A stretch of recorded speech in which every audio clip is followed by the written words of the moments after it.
पाकिस्तान के बाद अब जी बहुत बड़ा मूव खेला है जी इंडिया ने अपनी बीएसएफ के साथ एक ऑपरेशन लॉन्च किया है, उसको बोलते हैं ऑपरेशन अलर्ट, जिसपे बॉर्डर सिक्योरिटी को बढ़ाने की इंडिया बात कर रहा है। और क्या बांग्लादेश इन हालातों में इंडिया की तरफ दोबारा जाएगा या पाकिस्तान के साथ मिलकर कुछ बड़ा प्लान करने की बात कर रहा है? जहादियों को निकाल रहे हैं, प्रो जिहादिस्ट प्रोटेस्ट, ये लफ्ज याद रखें, प्रो जिहादिस्ट प्रोटेस्ट।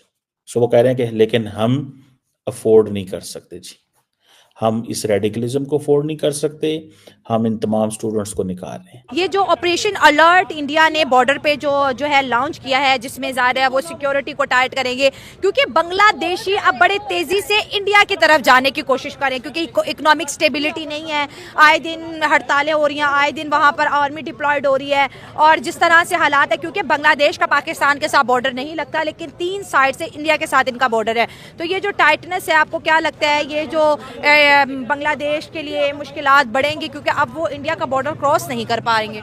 ज़ाहिर बात है, मुश्किलात तो इस सूरत हाल में, इंस्टेबिलिटी है उनके मुल्क में, मुश्किलात तो उनकी बढ़ेंगी।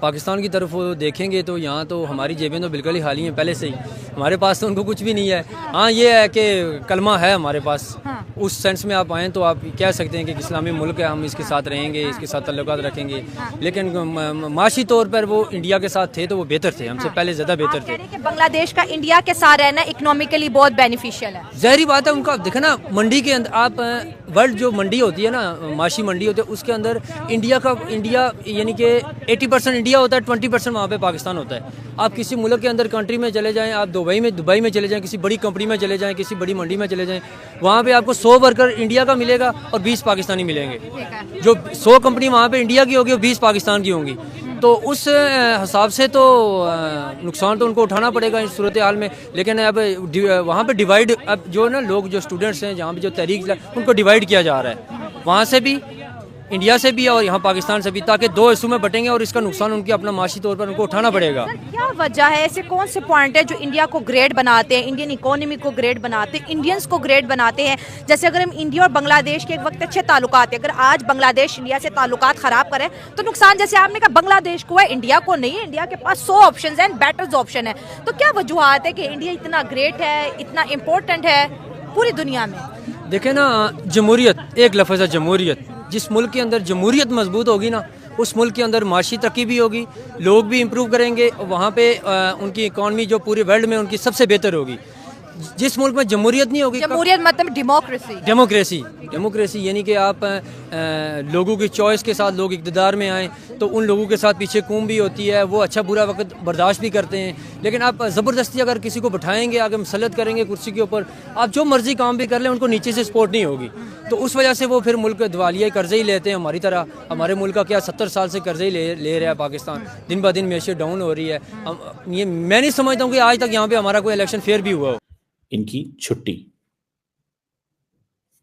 अच्छा, अब जारी बात है, वहां पे बहुत सारी तंजीमें होंगी जो बोलेंगी, वो कहेंगी भाईजान पहले ऑर्डर तो दे देते, बता तो देते कि इस तरह के काम करने हैं, हम ना जाते, बिकॉज उनको पता है कि इन जगहों के अंदर एक तो जारी बात है उनकी कोई पॉलिटिकल सपोर्ट नहीं है। पाकिस्तान की तरह ही हैं बांग्लादेश के भी हालात, कि स्टूडेंट जो हैं वो अब यूथ जो है ना वो निकल आई है अपने हक के लिए, जिस तरह पाकिस्तान में भी हो रहा है। बांग्लादेश में जो मोस्टली पीपल हैं अब एजुकेटेड हो रहे हैं और वो अपनी ऐसे क्या एजुकेशन, पहले हसीना को बाहर निकाला, अब यूनुस की टांगे काटने लग गए हैं। बस ये है कि वो इनकलाब चाहते हैं अपने कंट्री में। ऐसा इनकलाब है जो मुल्क को आगे की बजाय पीछे धकेल रहा है।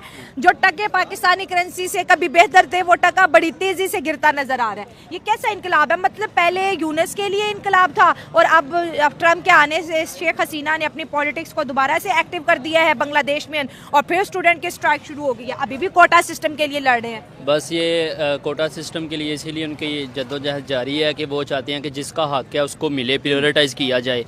मतलब कुछ कोटाज वगैरह, जैसे एक सूबा होता है पाकिस्तान में, यहाँ पे पंजाब को ज़्यादा फैसिलिटेट किया जाता है एज़ कम्पेयर टू अदर जो हैं, तो इसी तरह वहाँ पे भी वो अपने हक के लिए आवाज़ उठा रहे हैं, उनको रेज़ करना चाहिए।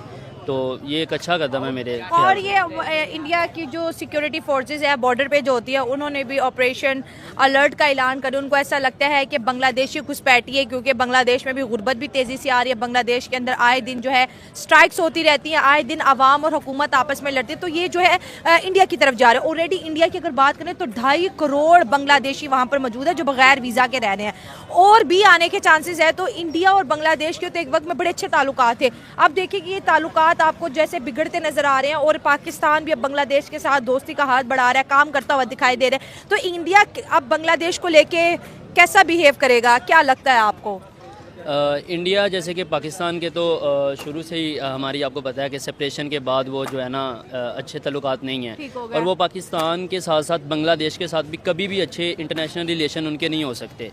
वो इस वजह से कि उन्होंने पहले बांग्लादेश से को हमसे सेपरेट किया, लेकिन अब वो चाहते हैं कि बांग्लादेश कभी भी ये सोचता है कि इंडिया उनका दोस्त नहीं हो सकता किसी भी सूरत में। अच्छा, आप कह रही हो कि इंडिया बांग्लादेश का दोस्त नहीं होता, लेकिन शेख हसीना वाजिद की अगर हुकूमत की बात करें, 15 साल से ज़्यादा हुकूमत करने वाली एक ऐसी लीडर जिन्होंने हमेशा इंडिया से बेनिफिट लिया, इंडिया से कर्जे लिए, इंडिया से मेडिकल वीज़ा लिया, इंडिया की टेक्सटाइल इंडस्ट्री को बांग्लादेश के अंदर जो है इंडिया ने भेजा, फिर इंडिया ने उनको जो है झारखंड से सस्ती बिजली दी। तो इंडिया तो अब तक जो है बांग्लादेश को सपोर्ट ही कर रहा था, लेकिन यूनस के आते ही दोनों के बीच एक बहुत बड़ी दुश्मनी हमें देखने को मिल रही है, और ऐसा लग रहा है कि बांग्लादेश की ये जो गवर्नमेंट है ये कभी भी इंडिया को फेवर नहीं करेगी, और ये इंडिया के लिए काफ़ी